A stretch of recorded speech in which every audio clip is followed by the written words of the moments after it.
I want to take you through some of the sectors which have been rocked by corporate corruption and price-fixing scandals over the last 20 years or so. You want to build a house? Well, there was a cartel involved in the cement sector. You want to put food on the table? Cartels in maize, wheat, poultry.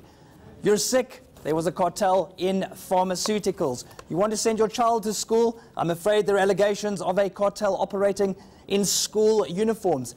Even if you want to watch a soccer game, remember the World Cup in 2010 right here on home soil, there was a cartel operating in the construction of those stadiums. What is actually the cost of corruption? Well, let's put it in direct terms. This is from the World Bank. They estimated that wheat flour went up as much as 42% at one stage, all thanks to price fixing.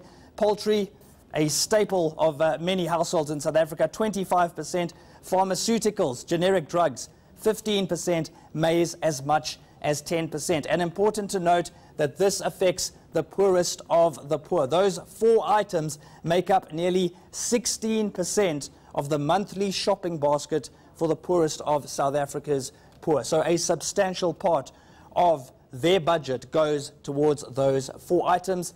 And at one stage, they were being ripped off on a daily basis. In fact, the World Bank says that price fixing in those sectors pushed nearly 202,000 people below the poverty line. It had real consequences for them. Finally, guys, I just want to leave you with three important numbers. Between 2005-2015, 76 cartels were penalized. They were sanctioned by competition authorities, but the Competition Commission stressing to us that that's just a fraction of the cartels that are actually operating out there. 5 firms per cartel. We often think maybe it's just 1 or 2 companies which are doing some underhanded deals. Often these are substantial groups, 5 firms on average per cartel which is operating, and it's certainly not a once-off experience.